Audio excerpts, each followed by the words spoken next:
Muy bien, pues muchas gracias. Encantado de estar aquí con ustedes.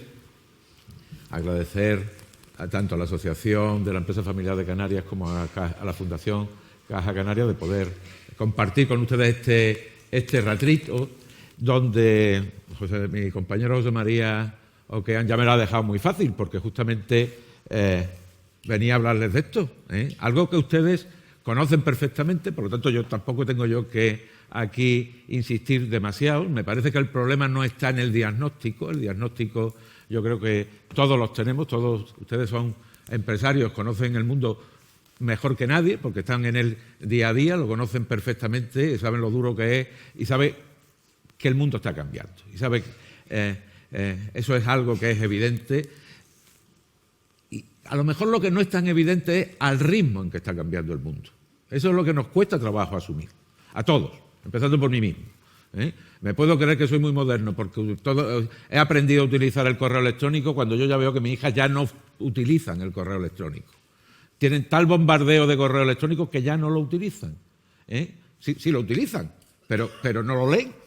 No sé si me explico. Tienen un exceso de información. Y como ha dicho José María, pues probablemente la tecnología nos obliga a cambiar cada día y a una velocidad y a unos procesos increíbles. A unos procesos increíbles. Ha cambiado la realidad y ha cambiado la familia. Ha cambiado la familia.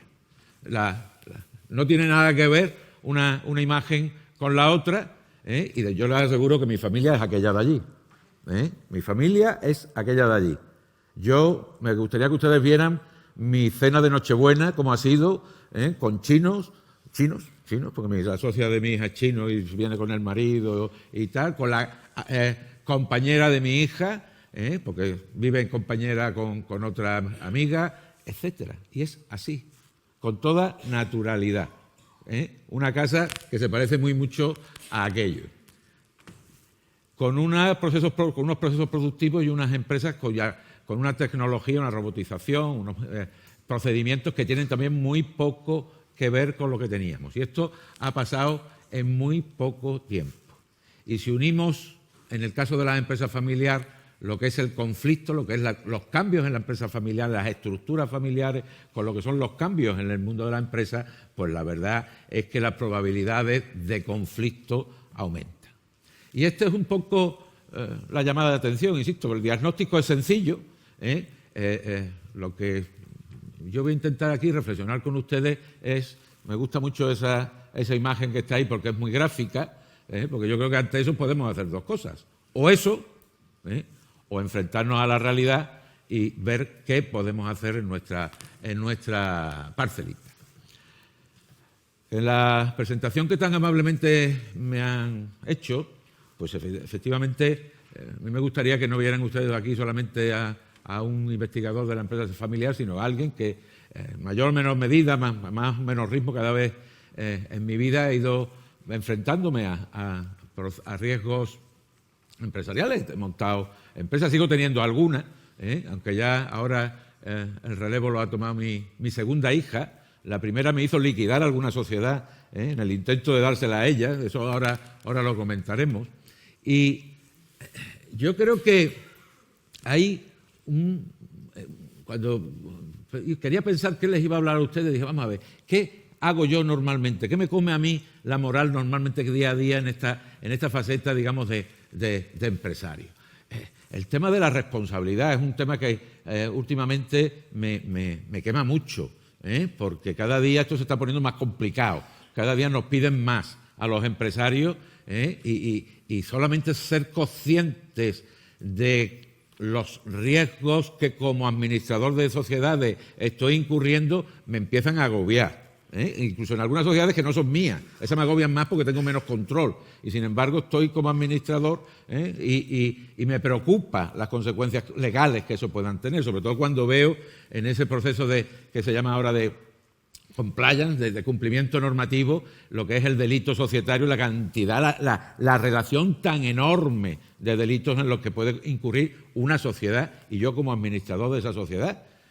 Y a veces pienso, alguien me debería de explicar esto porque no sé si estoy corriendo unos riesgos que ni siquiera soy consciente de los riesgos que estoy corriendo. Y que, por lo tanto, una de las cosas que yo tengo que hacer o que me gustaría hacer, y no sé a veces de dónde sacar tiempo, es mitigar esos riesgos.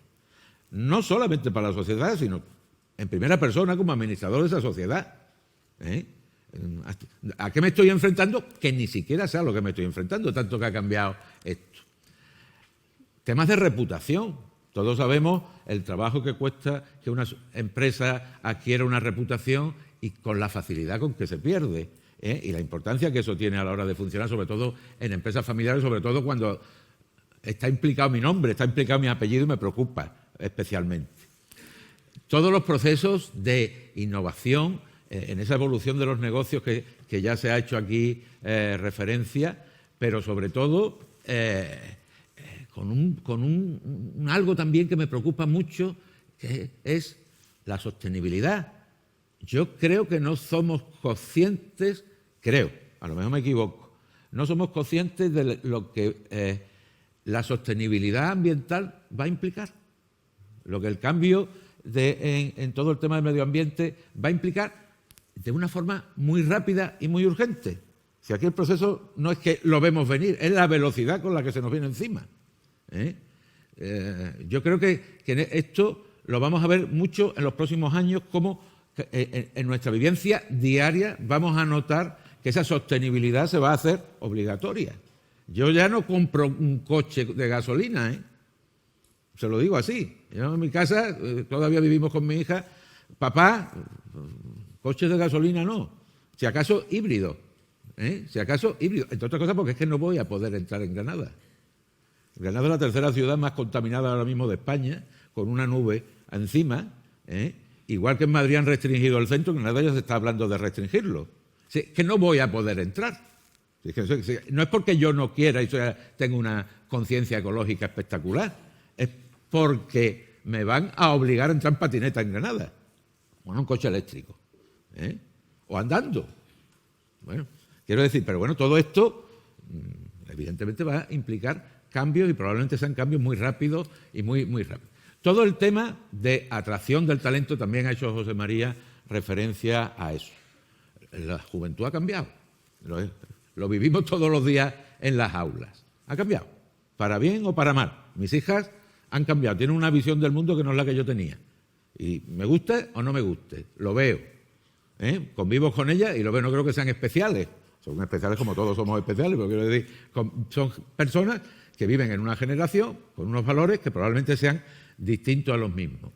Y a la hora de buscar en la universidad quiénes tienen ese talento y quién puede desarrollar ese talento, en mi familia, quién tiene ese talento y quién puede desarrollar el talento, yo creo que es un tema muy importante al cual haremos también referencia y que me debe de ocupar parte de mi tiempo. Modelos de negocios novedosos que no son capaces de generar los cash flow, los ritmos de tesorería suficientes para los ritmos de crecimiento que me están imponiendo hoy en día. Y eso me implica también buscar incluso nuevas fórmulas de financiación para cubrir esos déficits de generación de tesorería que me obliga el crecimiento y la velocidad de crecimiento en el que algunos procesos me estoy viendo inmersos. Al mismo tiempo, cada vez se me reclama más temas de economía colaborativa, que no termino de entender muy bien qué es lo que deja de ser, pero que lo veo. O todo lo que es el tema de la economía circular, medio ambiente otra vez. Es decir, son cosas que evidentemente están ahí y me llevan en mi hacer cada día. Y, en definitiva, con esto lo que estoy intentando decirles es que en esta empresa familiar, empresas familiares que no terminamos de saber de definir, pero que de una forma muy sencilla siempre decimos, son empresas que son propiedad, yo prefiero decir que están controladas por una familia, bueno, están controladas por una familia, esa familia se implica en la gestión de la empresa y hay procesos de sucesión, hay un interés en que esa familia continúe. Dicho así es muy fácil, después a la hora de operativizar qué empresa es de verdad familiar o qué empresa no es familiar no es nada fácil porque son conceptos, sobre todo el de la sucesión, del que después van a hablar, y por lo tanto el profesor Tapia, con lo cual yo me ahorro también esa parte de algo muy importante. Yo creo que es de lo más característico, si no lo más característico de la empresa familiar, el deseo de sucesión, pero es muy difícil de operativizar. De hecho, cuando hacemos investigaciones y preguntamos a una familia, ¿es usted una empresa familiar?, nos encontramos fácilmente con un 30% de error, en el sentido de empresas que responden a todos los parámetros de familiares, nos dicen que no. Y nos dicen que no, porque dicen, no, yo no soy una empresa familiar, yo soy una pyme. No, yo no soy una empresa familiar, yo cotizo en bolsa. Dice, mire usted, es que no es un problema de tamaño. Si empresas familiares las hay pymes y las hay en bolsa. El 70% de las empresas que cotizan en bolsa en México son familiares. El 70% de las grandes empresas son familiares. No es un problema de tamaño. Pero la gente tiende a confundirlo. O al revés, empresas que nosotros diríamos que no son familiares, pregunta y dice, somos familiares. O, por ejemplo, casos como Banco Santander, que ustedes conocen, con el que ustedes trabajan. En la época de don Emilio decía que era una empresa familiar. Y de hecho todos la poníamos como ejemplo de una empresa familiar. Decíamos, bueno, a lo mejor no tiene la propiedad más de un 3 y pico, que eso nunca se sabe, pero bueno, más de un 3 y pico, pero controla, la familia Botín lleva controlando el banco no sé cuántas promociones. De hecho, cuando murió, el proceso de sucesión fue un proceso de sucesión de libro. ¿Cómo tiene que ser un proceso de sucesión en la empresa familiar? El del Banco Santander, como se había formado Ana Patricia, etcétera, etcétera. Todos los requisitos que normalmente hablamos a los empresarios que deben de cumplir un proceso bien planificado de sucesión familiar. Sin embargo, ahora parece que hay un especial interés en decir que el Banco Santander no es una empresa familiar. Pues probablemente, por lo que sea, ustedes piénsenlo, probablemente la cabeza del banco entiende que es mejor que no se confunda con una empresa familiar. Pues no sé por qué, pero es así. El banco es el mismo. El banco es el mismo. Y si es familiar o no es familiar, pues lo podríamos discutir. Por lo tanto, una empresa familiar se da estas características difíciles de medir. También, si tú preguntas a un autónomo, ¿es una empresa familiar? Pues en principio es una empresa familiar. Y estamos hablando de 3,5 millones de autónomos. Es decir, este carácter familiar, lo que sí está claro es que cuando hablamos de una empresa familiar estamos pensando en esa empresa donde la familia tiene una implicación en la gestión, donde hay un interés por la continuidad, porque si no hay un interés por la continuidad generacional, yo entiendo que tampoco están por lo menos todas las características propias de una familia. Y estando presentes esas características, evidentemente al final tiene que haber unos valores compartidos para que ese deseo de sucesión sea efectivo. Por lo tanto, es un colectivo de familiares que comparten en principio unos valores en el tiempo. Y que evidentemente, como la familia cambia, como la empresa cambia, pues esos modelos de gestión y de funcionamiento pues también tienen que cambiar. Lo importante yo creo que a veces es que se entienda que esos procesos de cambio necesarios, de gobierno familiar, de gobierno empresarial, se entienda como una oportunidad del cambio, más que como realmente un riesgo, que lo es. Pero todos los riesgos, en definitiva, son los que provocan los grandes cambios si se tiene, sobre todo, desde una visión transformadora y un liderazgo en positivo.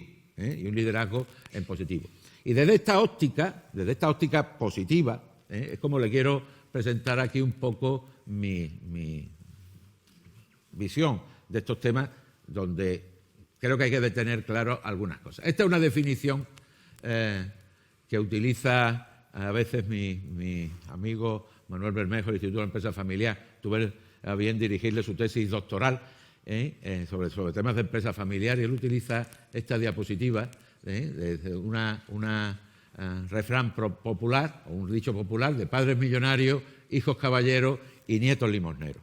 Yo creo que de alguna forma quiere representar alguna de estas realidades que le estoy hablando. Primero, seamos conscientes, yo creo que todos ustedes son conscientes porque están aquí, de lo importantes que son las empresas familiares.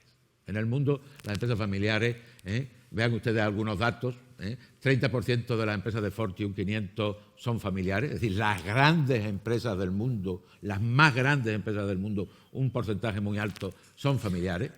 Solo muy pocas de ellas llegan a la tercera generación, los nietos limosneros, ¿vale? Muy pocas de ellas llegan a la tercera generación. Con una vida media más baja que el resto de las empresas, a pesar de lo que se dice, y a pesar de ese deseo de continuidad, con una vida media más baja de otras empresas. Vean ustedes, tanto en Estados Unidos como en Europa, los datos que se manejan, muchos de ellos son estimaciones, muchos de ellos son estimaciones con toda esta complejidad que yo les estoy diciendo. Ustedes no pierdan de vista que, por ejemplo, la Comisión Europea, uno de los mandatos que ha hecho a la Comisión es que hagan una definición de lo que es empresa familiar para que sea operativa, porque eso tiene después implicaciones también, sobre todo en los temas fiscales, sobre todo en el tema fiscal, el tema de sucesión. Y estos son los datos en España. Yo quiero también que sean ustedes conscientes que en España el Instituto de la Empresa Familiar, que yo creo que ustedes lo conocen, un lobby empresarial formada por las grandes empresas familiares españolas, sobre todo catalanas,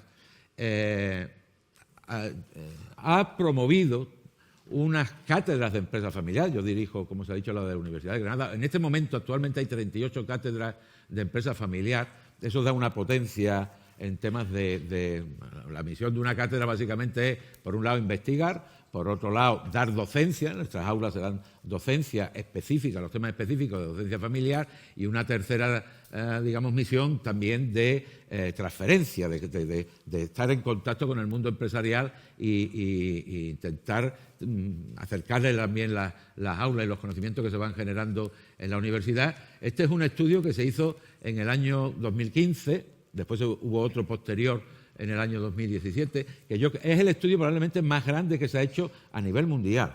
En España somos una potencia en estos temas de empresa familiar. Por detrás de Estados Unidos, Italia, somos el tercer país que más publica a nivel internacional sobre empresas familiares. Y este trabajo, que lo tienen ustedes colgado en el instituto, por lo tanto se lo pueden bajar si quieren, es probablemente el estudio más serio que se ha hecho a nivel mundial, porque no se hace con estimaciones, se ha hecho con datos de 70 y tantas mil empresas, datos de 70 y tantas mil empresas, de verdad, que es una barbaridad, es una barbaridad de empresas, con una buena selección de lo que son empresas familiares y no familiares, justamente aprovechando la proximidad de las cátedras de empresa familiar. Es decir, los datos los hemos repasado en cada ciudad, en Granada, y hemos desechado, yo en Granada, cuando ya me ha llegado, estas son claramente familiares, estas no son claramente familiares, y las que no sabemos las hemos quitado. Quiero decirle que con una bastante fiabilidad. Y fíjense un poco los datos. Los datos básicamente son 90% del tejido empresarial son empresas familiares.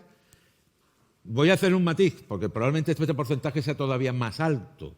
Este estudio se ha hecho con sociedades mercantiles, es decir, con sociedades de responsabilidad limitada y sociedad anónima, que al menos tuvieran 3 años de vida, que tuvieran un mínimo de 10 empleados y un mínimo de 2 millones de facturación. Es decir, que es una criba importante la que se ha hecho. Si yo metiera aquí además todas las pymes que se quitaron, las micropymes, las más pequeñas, que se quitaron para quitarle, entendíamos que le íbamos a introducir mucha volatilidad al estudio. Las pequeñas empresas son mucho más, aparecen, desaparecen, las quitamos.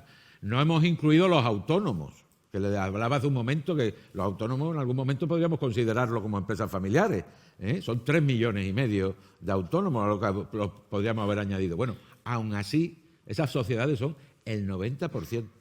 Representan casi 6,5 millones, representaba en aquel momento, pero no ha tenido por qué cambiar, casi 6,5 millones de empleados, es decir, el 70% del empleo privado de nuestro país y el 60% del Producto Interior Bruto. Y esta es la realidad. Y esta es la realidad. Entre otras cosas, este estudio se hizo para poder ir con estas cifras diciendo, estos somos nosotros. Lo más probablemente las empresas, como empresas familiares, el conjunto de empresas más potentes de todo el país. Por lo tanto, hagan ustedes caso. Esto evidentemente se hace también con unos criterios de lobby. Y ahí tienen ustedes, por comunidades autónomas, allí tienen Canarias, 89 y pico por ciento, casi el 90% de empresas son familiares. Insisto que además, yo entiendo que, no vamos a discutir si es en el 89 o el 90, con una buena aproximación, porque está bastante cribado los datos. Con una empresa además, con una importancia además, aparte de esta importancia económica, con una importancia social. Yo no le tengo a ustedes que convencer, pero lo digo porque después ustedes lo pueden utilizar perfectamente, pues que son empresas, por su naturaleza familiar y por su apego al territorio, pues son de aquí, y ustedes son de aquí y funcionan aquí y probablemente lo vengan haciendo desde hace tiempo, que dan cohesión social al territorio. Por lo tanto, con esa implicación, además, fijan implicación. Y de hecho se ha demostrado en esta última crisis enorme que hemos tenido que las empresas que menos empleo han perdido, que más se han resistido, a veces de una forma muy discutible, a perder empleo, han sido las empresas familiares. De hecho, cuando se analizan las empresas familiares y no familiares, ahora les haré algún comentario, y analizamos miles de empresas y por lo tanto también los estudios que podemos hacer son bastante rigurosos. Bueno, una de las conclusiones que se llevan, no siempre favorables para las empresas familiares, es que la productividad de la mano de obra, por ejemplo, es más baja. Bueno, claro, esto tiene muchas lecturas también. Esto tiene muchas lecturas. Lo tengo ahí tengo algunas de esas reflexiones. Por ejemplo, son empresas normalmente más pequeñas, que tienen menos inversión que las empresas no familiares. Digo, comparando lo que se puede comparar. Por lo tanto, esto que le estoy diciendo es un estudio que se ha publicado este mismo año, se ha publicado el año pasado, en el 19, ya estamos en el 20, se publicó el año pasado con un estudio de 26.000 empresas familiares frente a 26.000 empresas no familiares más o menos pareadas, de los mismos sectores, de los mismos tamaños, etcétera. Más estables, comportamientos menos erráticos que las empresas no familiares, son empresas, por eso se suele decir, son empresas más prudentes. Son empresas con mayor concentración de capital. Ahora después les daré también a ustedes algunos datos. Son empresas donde la inmensa mayoría del capital, casi el 100%, está en manos de empresas de la familia empresaria. Por lo tanto, hay poco entrada de capital exterior, con lo que eso significa de bueno y de malo. Todo tiene su lado bueno y su lado malo. Son empresas, insisto, con menos inversión. Son empresas menos endeudadas. O si lo veremos desde el otro lado, desde el otro punto de vista, con más aportación de capital, pues probablemente porque es capital familiar, y eso permite, pues, bueno, ¿qué les voy a contar a ustedes? Ustedes son los que lo hacen, por lo tanto tampoco los tengo yo que convencer de eso. Pero son empresas en general menos endeudadas que las empresas no familiares, por lo tanto, que asumen menos riesgos, tienen más estabilidad. En general, una serie de características peculiares, aunque tampoco creo, insisto, que lo más importante sean estas diferencias. De ese estudio, por ejemplo, probablemente las dos cuestiones más fundamentales que se derivan de ese estudio es justamente su menor tamaño. El problema del tamaño es un problema que tampoco le descubro yo a ustedes ahora aquí, pero que sí que importa. Eso de que el tamaño no importa, pues será para otras cosas, pero por esto de las empresas parece que sí, hasta un punto. Lo que sí está demostrado es que las empresas, a partir de un punto, las empresas medianas normalmente son las que mejor funcionan, las que mejor ratios económicos, financieros, indicadores presentan. Las empresas pequeñas, pues no pueden defenderse muy bien del mercado, no son las capaces de conseguir las mejores oportunidades, no son capaces de conseguir el mejor talento, no son capaces de conseguir economías de escala que se consiguen con cierto tamaño. A partir, por decir una cifra, de 50 empleados, las empresas empiezan a funcionar mucho mejor que las pequeñas, y también llega un momento cuando son muy grandes, pues la productividad empieza a descender, pues probablemente porque también es verdad que el ojo del amo engorda al caballo, cuando ya la cosa se ha disparado, pero yo creo que una de las cuestiones que se apunta como los grandes retos en general de todas las empresas, esto no es un tema tampoco de empresa familiar, pero he dicho, las familiares son las más pequeñas, es que es bueno que en España las empresas consiguieran un cierto tamaño. Y es verdad, y los empresarios lo dicen, que esto no es así por muchas circunstancias. Entre otras, pues por la cantidad de obligaciones adicionales, sobre todo de tipo fiscal, que te llegan, pues sobre todo cuando se factura más de 6 millones de euros.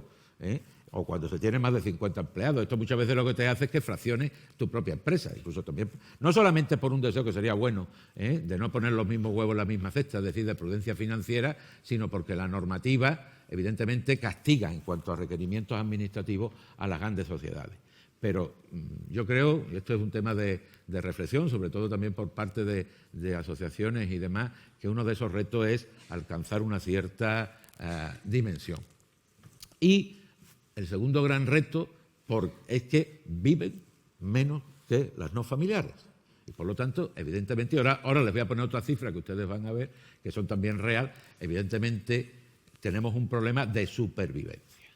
Y el problema de la supervivencia es un problema común al resto de las empresas, pero es un problema de supervivencia que se acentúa cuando este deseo de sucesión está presente, cuando la empresa adquiere esa dimensión por proceso de sucesión ya propiamente familiar, en el sentido de que cuando el papá crea la empresa funciona, con sus hijos probablemente mejora, la convivencia entre hermanos es positivo y la empresa se profesionaliza, pero cuando llega a los primos el tema ya se fastidia y hay pocas empresas que sean capaces de ir más allá de esa tercera promoción. Un 7,4% de empresas en tercera promoción. En la cuarta promoción ya llegamos, estos son datos, según lo hayan ustedes, muy variables, 1-2%, no más allá, 1-2%. Por lo tanto, yo creo que la ponencia de esta tarde queda más que justificada. Y probablemente sea lo más característico y lo que más tenemos que incidir en el tema de las empresas familiares, que es en esa supervivencia, en ese reto de continuidad. Cómo afrontar ese reto de continuidad. Y además partiendo de una cosa que yo creo también que ustedes tienen muy claro y yo debo tener muy claro y todos deberíamos de tener muy claro. No hay dos empresas familiares iguales.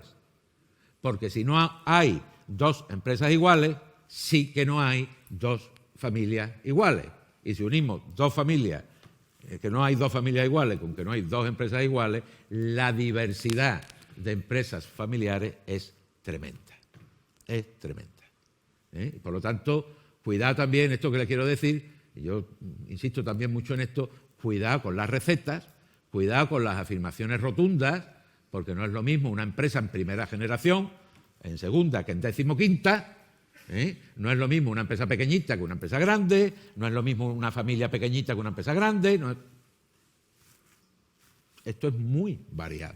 Por lo tanto, dar recetas es muy arriesgado. Hombre, lo que hay que utilizar es el sentido común y aprender. Empresas familiares hay muchas, que van bien y que van mal. Se aprende muchísimas de las que van mal.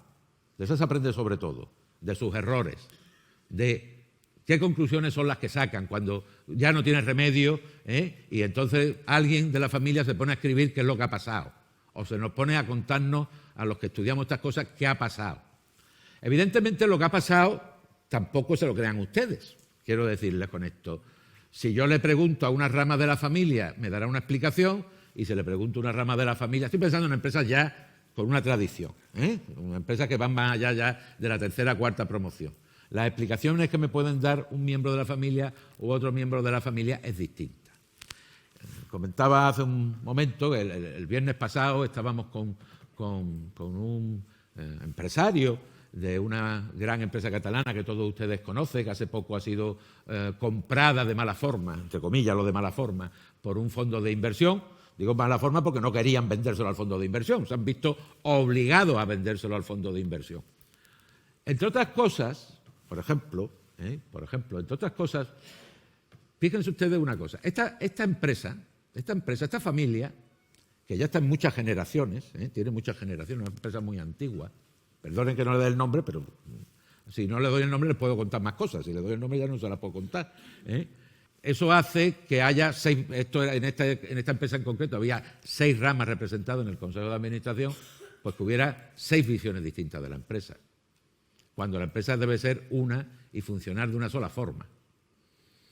Yo no sé, es justo lo contrario que siempre explicamos, que el funcionamiento por holding es bueno porque cada uno puede encontrar su sitio, que las ramas familiares estén representadas en el Consejo puede ser bueno porque así están todas las sensibilidades representadas, Bueno, sin embargo, este señor nos contaba que había sido uno de los errores. Bueno, no sé si el error ha sido ese o no buscar una unidad dentro de esas 6 ramas. Otra cosa es cómo se consigue. Bueno, otra de las cosas que me hizo reflexionar, por ejemplo, digo esto para que vean ustedes, porque se aprende de todas estas cosas. Y se las pongo aquí como son cosas reales, a ustedes probablemente les interesa más que todos los rollos que yo les cuente. Pues, por ejemplo, nos contaba cómo se había hecho un proceso de sucesión muy profesional, con 2 empresas consultoras externas. Se habían elegido a los líderes de la familia. El CEO, por decirlo así, fue elegido el segundo hermano de 9. El segundo hermano de 9, parece que se designó como una empresa catalana como l'Hereu, el CEO de la empresa, y sin embargo el hermano mayor siempre quedó jodido, pero lo ven ustedes por el hecho. Y nunca admitió bien esa solución. Y de hecho, buena parte de del proceso a lo mejor se explica porque había dentro de la familia, digamos, kamikazes que propiciaron la entrada de capital externo de mala forma. De hecho, después de todo este proceso, el que ahora capitanea la empresa es el hijo del hermano mayor. Que parece como que si hubiera habido una especie de venganza. Esta familia, en 30 años, que no es nada, en 30 años pasaron de ser 30 propietarios a ser más de 300 propietarios. De 30 propietarios a más de 300 propietarios. Lo que les digo a veces, el ritmo del cambio. Los primos se multiplican como conejos. ¿Por qué? Porque son muchos. Pero es que además cada uno de ellos con circunstancias familiares extrañas. Se divorcian, se vuelven a casar, el papá se junta con no sé quién. Todo eso hace todo esto de una complejidad tremenda, cada vez más tremenda. Y lo que yo creo que puedo controlar siendo hermano, en cuanto pasa al mundo de los sobrinos, normalmente se descontrola. Entonces, esto se soluciona poniendo los estatutos que vamos a comprar las participaciones al que se quiera ir. Para eso están los protocolos familiares. ¿Ustedes han intentado comprar las participaciones a 150 personas a la vez? De esos 300 que están siendo tocados por un fondo de inversión que le está diciendo ¿cuánto valen las acciones que en tu protocolo están valoradas? Fíjense que están con protocolo y todo, El 10% de las sociedades españolas tienen protocolo. Esta las tenía. Todo estaba muy establecido hasta el precio, que es una de las cosas que debe estar en un protocolo, el precio de salida de las participaciones. 100%, pues el fondo de inversión daba el 50% más. Y esto se lo ofrece a 300 personas. ¿Qué sociedad tiene recursos suficientes para comprar todas esas participaciones? ¿No hubiera sido más inteligente dejar entrar capital externo? Un 30% de capital externo. Estoy hablando de una empresa grande, ustedes me están... estoy diciendo que no hay recetas, ¿vale? Que nos tenemos que entender.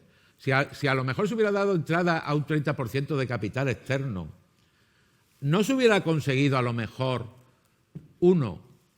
profesionalizar, que es una de las cosas que tengo ahí puestas, profesionalizar la empresa?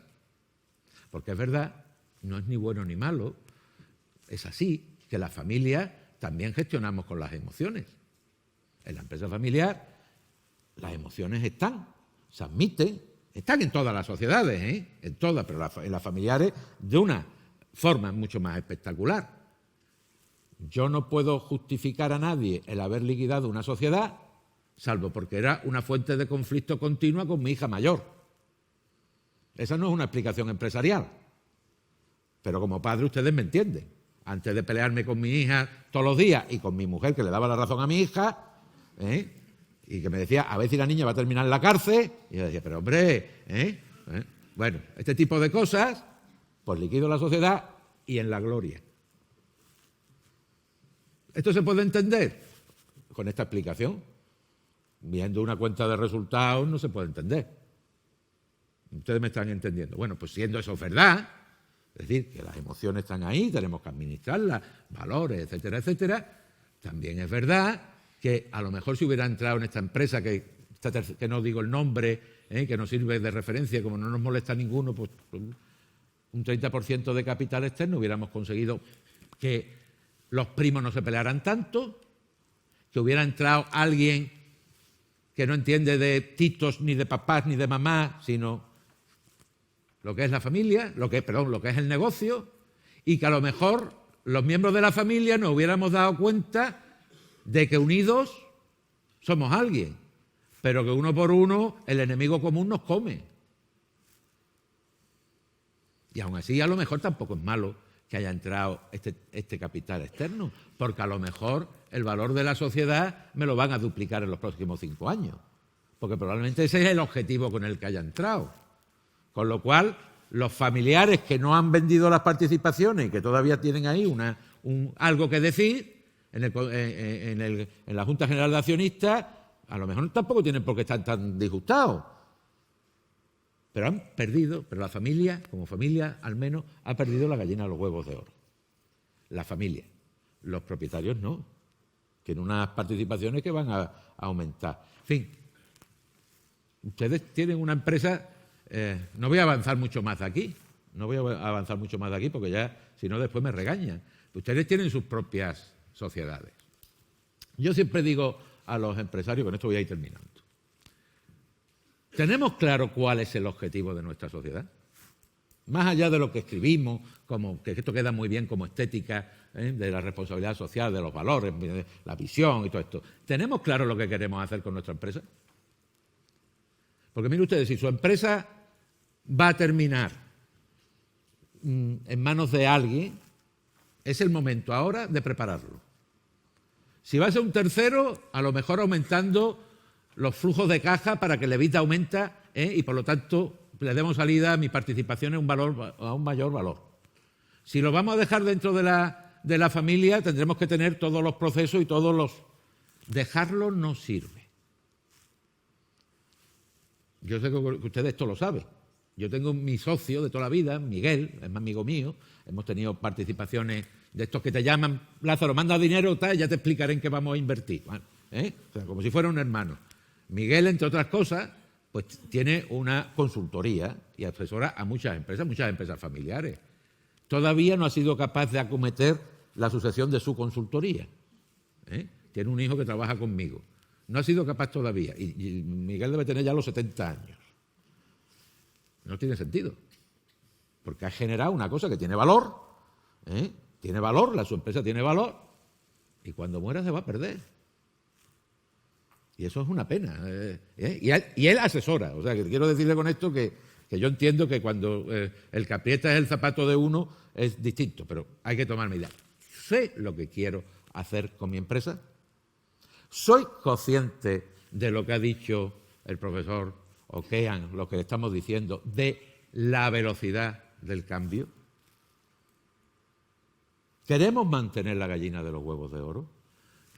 ¿Somos conscientes de que esto pasa por una serie de premisas? Que todo el mundo me lo está diciendo, que tengo que tener una determinada dimensión, que a lo mejor para tener esa dimensión tengo que salir al exterior, porque es donde están los mercados, que hay una revolución digital que nos sobrepasa.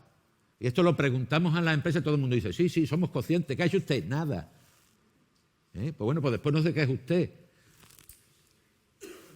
En mi empresa, cada miembro de la familia sabe lo que tiene que hacer, porque eso que pongo ahí de profesionalización, gestión del talento, en una empresa familiar tiene esa característica. Trato a todo el mundo por igual, con justicia. Todo el mundo está contento sabiendo lo que tiene que dar y lo que va a recibir, sin que haya tratos de favor. Cada uno sabe lo que puede dar. Los estoy preparando para que lo pueda dar sin que haya descontentos, sin que haya heridos. Dice, hay que gastar dinero en la formación. Claro, pero cuidado, no solamente de las futuras generaciones y de los que ya están. Si es que todos nos tenemos que formar, todos. No me hace muchas gracias muchas veces las futuras generaciones. Y los que ya estamos, que lo sabemos todo.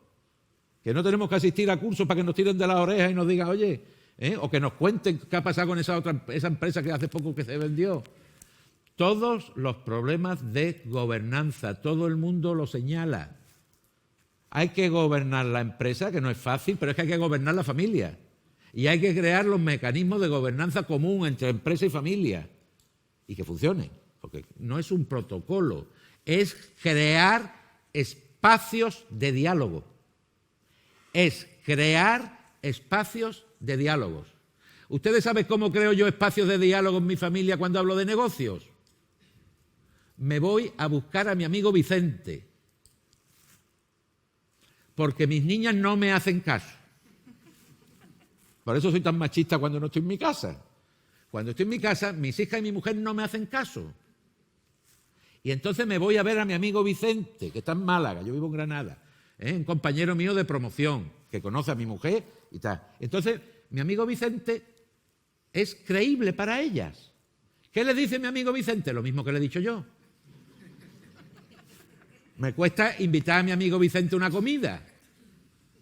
Pero cuando se lo dice mi amigo Vicente, mi mujer y mi hija se quedan tranquilas, porque lo ha dicho Vicente. Pues ustedes ríanse, esto es un consejero externo. Esto es un consejero externo. Mi amigo Vicente. Y mi amigo Vicente no es un consejero cualquiera, que me cobra mucho. Es un amigo de la familia. Es alguien con autoridad en la familia. Es alguien que se le reconoce su papel en la familia. Ese es el consejero de una empresa familiar. Ese. No uno cualquiera. Porque entonces tampoco se lo creerían. Para empezar, no me lo creería yo. Es alguien que comparte el espacio de diálogo. O si ustedes prefieren, de dicho de otra forma, la visión estratégica de la agenda de la familia. Mi amigo Vicente. ¿Tienen ustedes un amigo Vicente en su empresa? La entrada de aire fresco en muchas empresas familiares sería muy beneficioso. Aunque eso costara un 30% de las participaciones o eso costara invitar al amigo Vicente a comer de vez en cuando. Pero yo creo que ese papel del externo, consejero independiente, como ustedes lo quieran llamar, me da igual, asesor, consultor,